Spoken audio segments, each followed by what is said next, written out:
So starting out, you know, what's the right rod and line setup if you're gonna really kind of focus on streamer fishing? I would say a 3-weight is probably the minimum that I would pick. It's going to be able to handle smaller flies. It's going to throw lines 250 to 300 grains. I would say a 4-weight is a good all-around situation, or a good kit. Madison, it's pretty perfect. You know, this is 11 3-inch, 11 4-inch 4-weight. Throws between 300 and 350 grains. Bump that up one size to a 5-weight. If you're a person that's going to fish bigger rivers, bigger flies most of the time, a 5-weight's not really a bad option for you.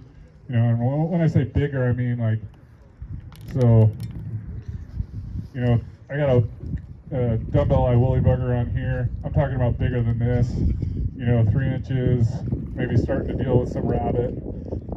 Another reason to go up to a 5-weight or even a heavier kit is if you live on a river and fish a river a lot that has a lot of deep, heavy water, and you need to go up to bigger and bigger sink tips to get as deep as you want. These littler rods simply aren't going to handle stuff that's like T11, T14 if you need to get really deep. Those heavier rods will handle it. And then, you know, trout spey exists all over the world. Down in Argentina, the guys down there, 7s, 8s, you know, if your flies are huge, if your fish are huge, that's totally in play too. But my talk's going to be done with a 4-weight today. Lines, for a person that's going to fish streamers almost all the time, or wants to fish streamers a good bit of the time, the Skagit style lines are the way to go. They're essentially shorter, more compact, more mass. They're heavier. They're designed to cast with sinking tips, heavier flies, things like that. Whereas your Scandi type heads, traditional lines, and Lee's going to talk about this later, is you know, are more well suited to the kind of smaller soft haggles, lighter stuff like that. So I've got a 325 grain Skagit line on here. And then of course, you know, you have your sink tips on the end. That's a big element of determining depth, how deep you're fishing. There's just so many options out there. Level T tips, and when you hear T8, that means tungsten 8 grains per foot. T8 will sink a little slower than T10. T10 will sink a little slower than T14 and on. So you also have kind of multi-density tips, like your Mo tips that are all 10 feet long, but they have a part sinking, a part floating. You have tapered tips that Rio makes, SA makes, and then you have your whole suite of kind of poly leaders, tapered sinking leaders. All the brands make them. They generally weigh a little bit less, you know, 35 to maybe 80 grains. And those are really good options for lighter rods and stuff like that. So just for the sake of today, because I don't want to throw too much heavy weight, and we're not too deep out here, I'm fishing a 7.5 foot medium sinking poly leader. As my tip. And then off the end of your tip, you have some sort of leader. Usually for sink tips, leaders are really simple. So my standard formula is to tie some sort of butt section with like 20 pound or 25 pound mono onto the end of my sinking tip or poly leader. And then I'll add, which you probably can't see very well here, but a tiny little micro swivel.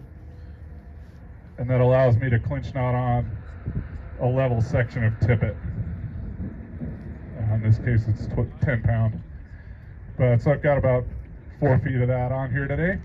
We can talk a little bit about using tippet length and tippet style and type to change your presentation a little bit too. But so pretty basic setup. Any questions on that at all?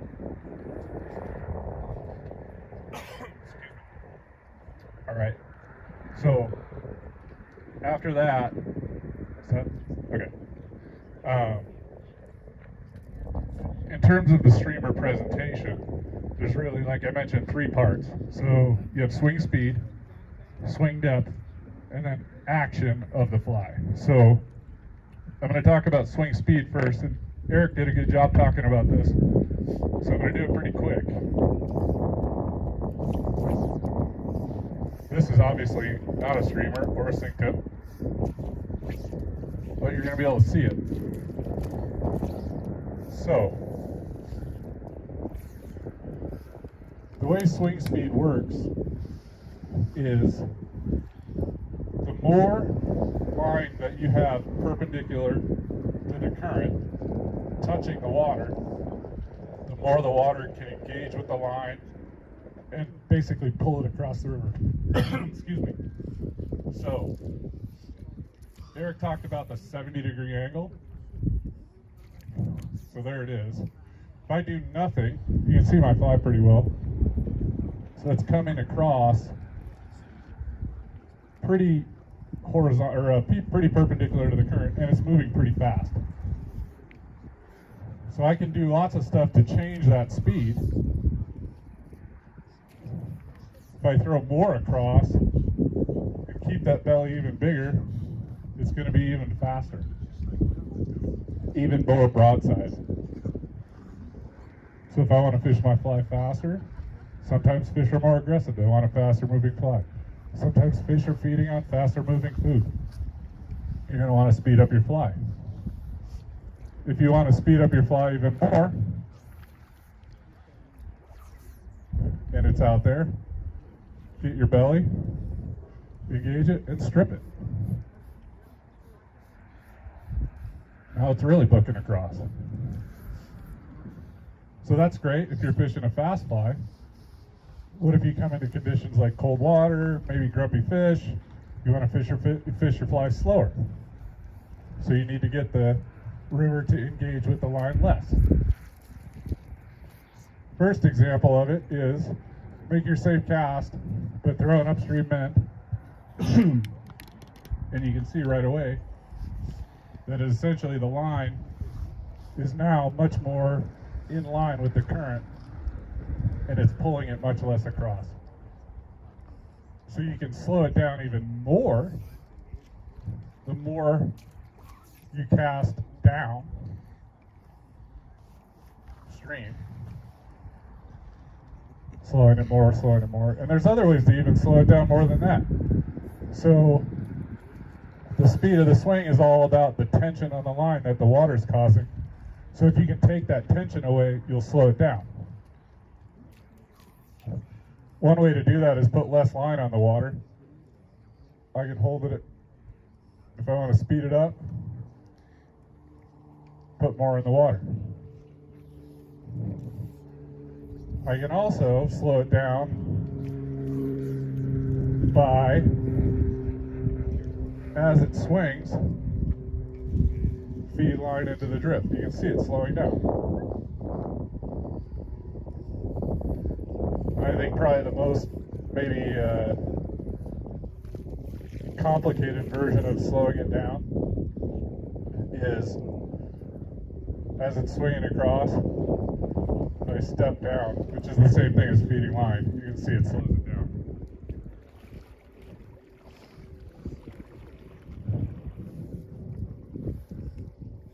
So what are some other reasons you guys would want to speed up your fly or slow down your fly? Any ideas? Yeah. So Bob said depth, right? And so, which is a great lead into my next point, which is depth. Yeah. So obviously also the more tension and the more influence that the line has, or the water has on the line, the more it's likely to bring it back up to the surface and keep you shallower. You can use that to your advantage or not, okay? I'm going to actually switch. For the rest of this, I'm going to switch to the actual sink tip and streamer.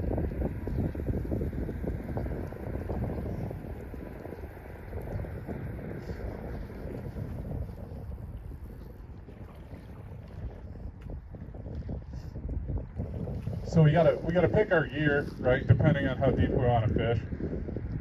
That's how fast your sink tip sinks, how long your sink tip sinks, right? Because the sink tip is attached to a floating line. It angles down into the water.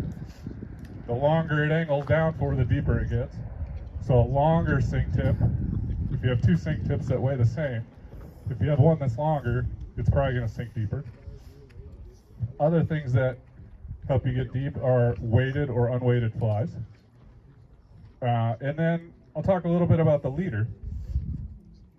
So we know that nylon monofilament is more buoyant than fluoro. So fluorocarbon will ultimately get deeper. So if you're concerned about depth, maybe fluorocarbon is the way to go. Also, thinner leader cuts through the water more easily and is less impacted by the push of the water. Euro guys know this. They're fishing tiny fluorocarbon. We can't do that because we'll break off every fish. But if you're fishing 12-pound fluoro and you can get away with 8, you're probably going to get a little deeper. And lastly, if you are fishing weighted flies, this doesn't really work for unweighted flies. If you lengthen your tippet, you will get deeper through that because, again, it's hanging down at an angle. The longer that leg is, if you're this long, you're this deep. If you're this long, you're deeper. So the whole idea of just like, my leader's always 3 feet long off the end of my sink tip, that can work, but you can use that to your advantage as well. So what are some other ways to control depth? So for me, obviously, after I pick my gear, the easiest way, and Eric touched on this a little bit, which was great. So I can make my cast, and if I don't do anything, I basically engage the line the most. And you saw with the little skater, that thing's flying across the current. So maybe that's what I want. Maybe it's first light, and I'm in this run, and I know over there is shallower, and there might be some big fish sitting on that bar. And if I get deep, there's no reason. So if I want to fish over there shallow, let's just throw it there, bring it under tension right now. The fly didn't have any time to sink before it came under tension. And so that's basically the shallowest that I can fish this rig. So if I want to create depth though, I have all these sinking components of the system, but I need to let them sink. So I need to let them dead drift without tension, and the way I do that is the way I set up my cast. So, and again, Eric talked about this. He talked about casting farther upstream at a more across angle, and then adding a mend, and then letting it basically dead drift down before it comes under tension and then swinging. So I can create that same cast, pass it more across, add a mend. So I'm dead drifting now. My whole stuff is sinking before the belly catches up, mend it a little bit again, still sinking.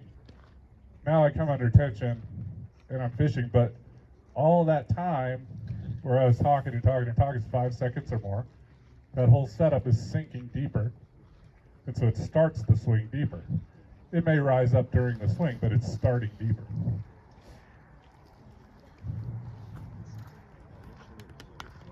So that's the essence of your swing of a streamer in a basic, even current run like this one.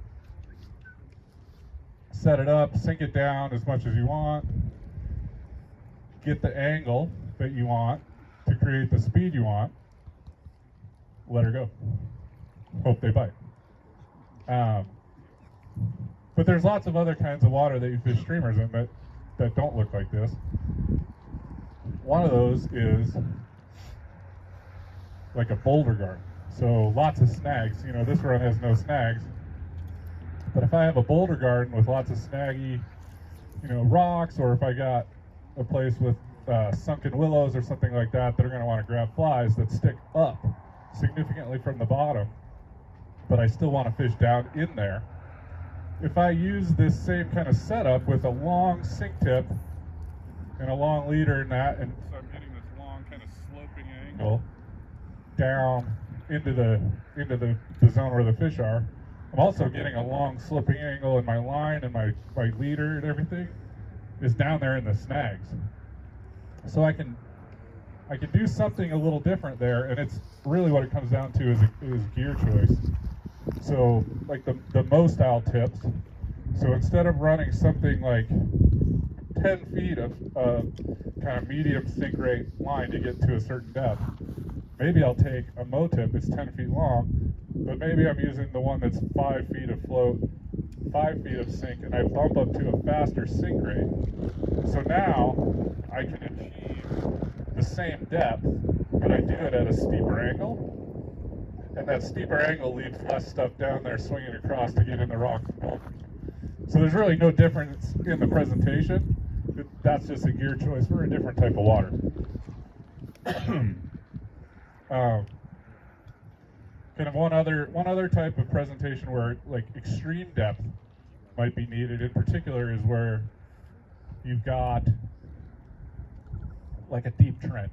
That could be like this little deep trench right here. It's not that extreme, but a more extreme version would be like a bedrock trench. And I always struggled fishing this kind of water until I met a guy named Scott Howell out in Oregon, and his home water was the North Umpqua River, and everything out there is just bedrock ledges and trenches, and the steelhead fish sit down deep in these trenches. And my fly was just staying up high, and I was never catching anything. And he told me about this system, and he subsequently made a movie called Skagit Master 2, which is like the Bible for sink tip fishing. If you've never seen it, check it out. But he has a system where he basically he takes his heavy sink tip, a really heavy fly, super big weighted eyes, and then he adds a lot of leader. And so this is kind of the angle of the kind of the Euro nymphing concept, or whatever you want to call it. Adding a very long piece of tippet, 8 feet, 10 feet or more, and then setting up his swing completely differently, where if he knows where the slot is, puts his fly there, huge man, and just lets it sink, and it's just so heavy, it's down and it's still sinking, and when it comes tight, the fly is basically down along the edge of a trench. That could be a vertical wall, something a little bit less. But then the idea is he comes tight on it, the fly stays deep because of the sink tip, but the fly got deep because it was heavy and it was on a long leader. And it doesn't necessarily, the intent is not to fish all the way across the run, the intent is to fish the slot that you see. So if you can imagine a slot, maybe that's the far edge of the slot. Throw a big mend, it's sinking down. And let's say the slot ends at the outside edge of this boil. So I come tight on it, swing it, and I know there's another wall, so I'm out of there. Because otherwise I'm snagging instantly when it hits the other side of the trench. So that's a much more targeted approach to streamer fishing a type of water, rather than trying to cover every inch of a broad run. You're locating a spot where you think, okay, that fish is right there. And you can do this behind a boulder, maybe it's there. Really, really, really set it up. Really get it down in there. Come tight right at the moment when you think that fly is going to come across that fish's face, and maybe he's going to grab it. And then get it out of there before it gets to the snag. So, depth, speed. Any questions about depth and speed? So everything I've basically said so far is very much associated with steelhead fishing, salmon fishing, things like that, searching the water. But this next part is a bit of a departure from that. It's not to say that this next part doesn't work for steelhead and salmon, but when I'm streamer fishing, trout, spey, or otherwise, one of the big things that I do when I'm swinging a fly is I actually add action other than what's being imparted by the current. So standard swing, get it, set it up, it sinks down, and then you're essentially letting the river and the current swim it evenly across the river. That works great. A lot of times it doesn't work great. In my experience, one of the places and times that it doesn't work great is when you're fishing for a brown trout. They seem to like something a little bit more than just an even swimming swing. So there's lots of ways that you can add action to your fly. So you pick your speed that you want to create, you pick your depth that you want to try to set it up at, and now this is the last part. So I'm just going to demonstrate a few different kind of actions, ways to impart a little bit more on that fly than what you do just with a standard swing. And there's a bunch of kind of dorky names that these have too. So the first one that I talk about, I mentioned it before, is just straight up stripping it in. That increases speed, but it also gives your fly kind of a darting bait fish type action. So it's swinging with bursts of speed. Not complicated. Cast it out, do what you're going to do to your setup, get your depth, set up the speed that you want to, and then have at it. You can do long strips, you can do little tiny slow strips, long pauses, whatever you want to do. Experiment, and I encourage people to experiment with all these every day. If you're fishing with a buddy and you're fishing behind them, watch them do what they're doing, and then do something else. Another note, I guess, on stripping streamers in with Trout Spey gear. I've got a line system right now that is a Skagit head, and I've got it looped onto a running line. If I was going to be stripping streamers on a rig like this, particularly on smaller water where I want to be able to retrieve it way back to myself, to the point where the junction of the head and the running line is coming into the rod or coming into my hands even, I'm probably going to go ahead and pick an integrated line. What's an integrated line? Basically, the Skagit head and the running line are permanently connected to each other. Just less of the clicking stuff through the guides. So another way to add action to a fly, really simple. I think I probably use this one more than any. Call it the give and go or give and take or whatever. I'm gonna set up the swing, and then what I'm doing here is I'm using this hand on the line to pop it, and then basically letting the current take the line back out. And you can do this a bunch of different ways. You can do it kind of just like seesaw, and the fly is probably swinging and just kind of doing this kind of thing. Sometimes they really like that, or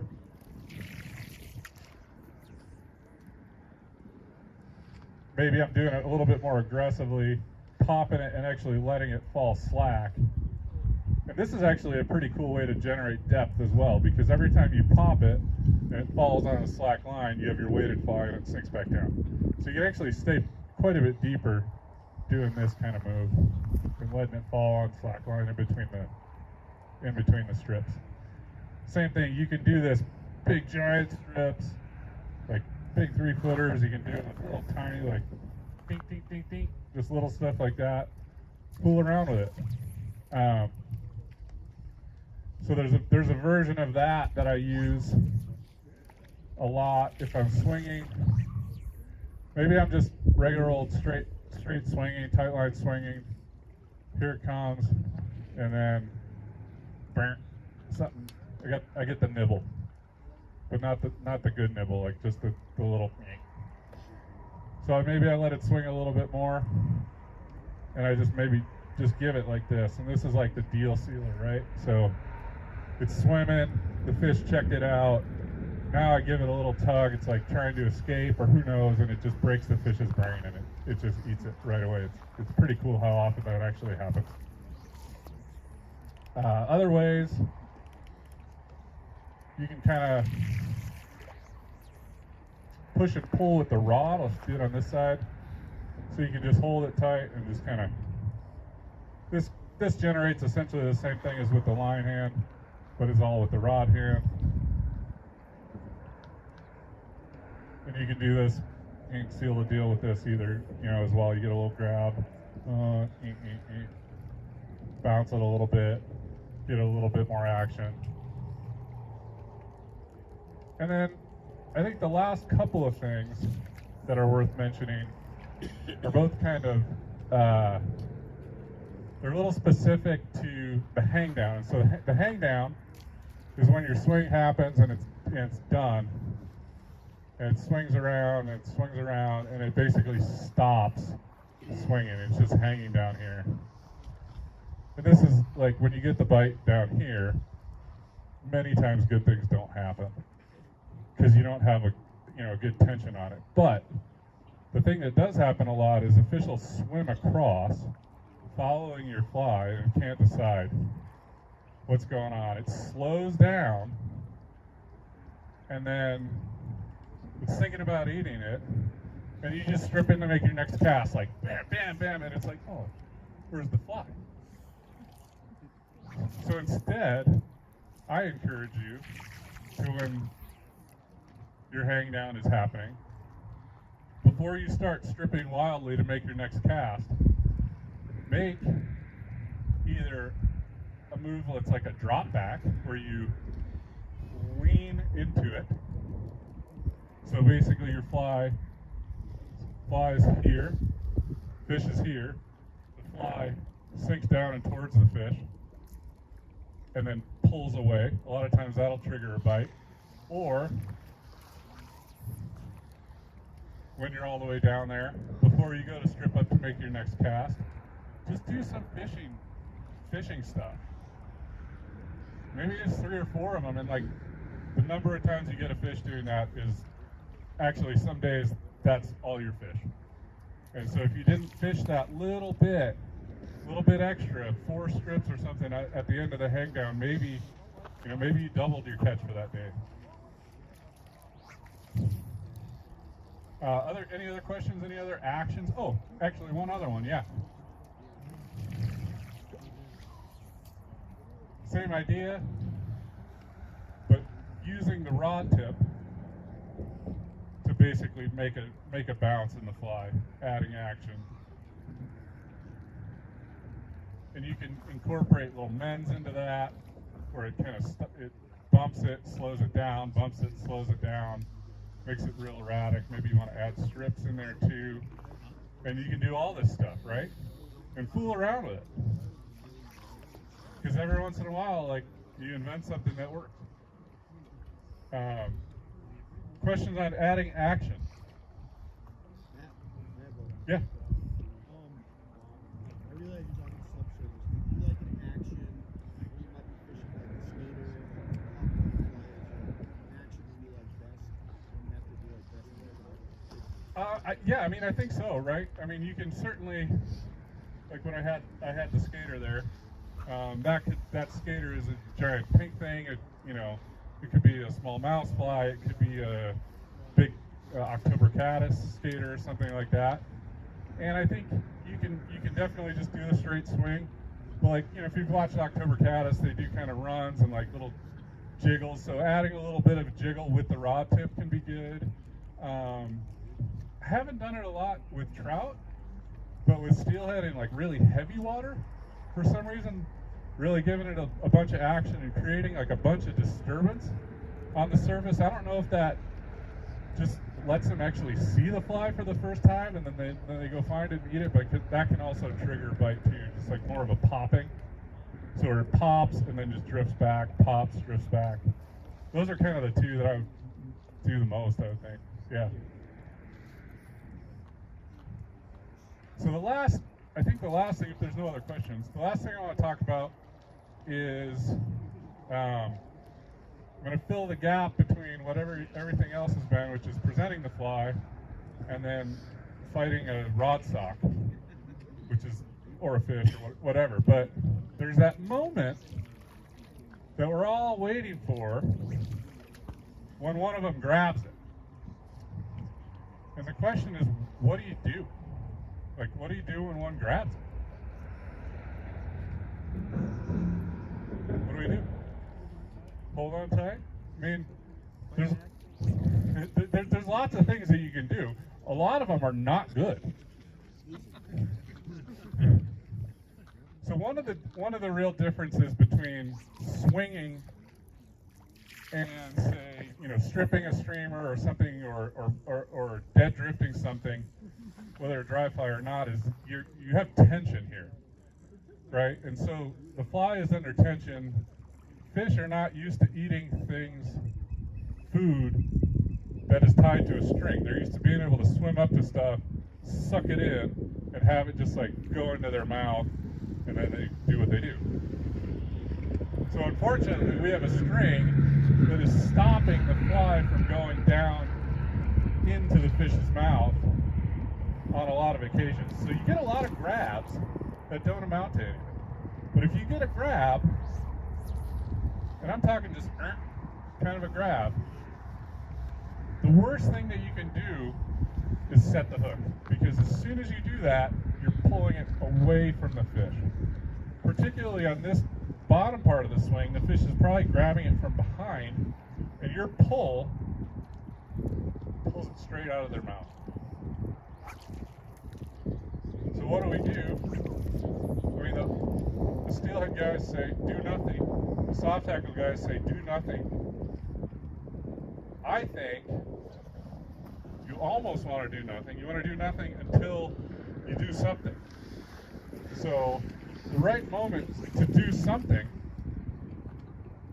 at least in my feeling, is that when you feel the fish get the fly, not just grab it, not just bump it, not just pull on it, when you feel the fish pull your line back, when you feel the weight of the fish, not a quick tug, not a quick jerk, when I feel that fish pull the line steadily, I feel the weight of the fish. And what that means is the fish has grabbed it, and then it's done something to stick itself, even a little bit. So it's turned, the hook is stuck in even the smallest part of the fish.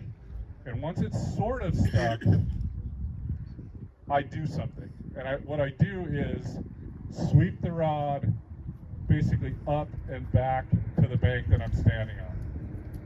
So swinging away, boom, I feel the weight of the fish. That's it. Not like a giant hammer hook set, just lift and try to basically flex that rod into the weight of the fish. At that point, it's going to do stuff. More stuff than a sock, hopefully. But be patient with this. Every single fish that grabs your swung fly doesn't get hooked. A lot of fish, particularly in the winter, some days in the winter, they're just pokey, they're interested. Maybe they're following. You have a swing where you feel bite, bite, bite, bite. You try the little deal sealer. Nothing. Bite. That's it. You did it. You found one, but it didn't eat it right to get hooked. You could change flies, you could change something else to try to get them to eat it a little bit more aggressively, but there are some days where that's what happens. There are other days where every single fish just climbs on it. You can be asleep, the thing hooks itself, you lift the rod, and you land every one. But that's not every day. That's what I got.